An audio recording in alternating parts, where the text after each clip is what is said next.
গরম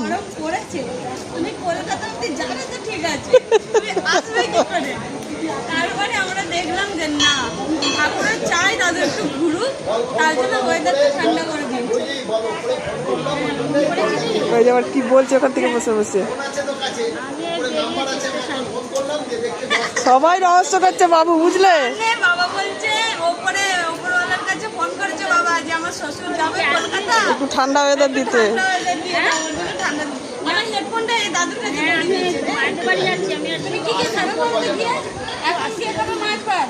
তোমার ছোট মেয়ে রান্না করছে, রাতে বড় মেয়ে করবে। বড় মেয়ে মটন নিয়ে যাচ্ছে, সে মটনটা রাখতে গেলো।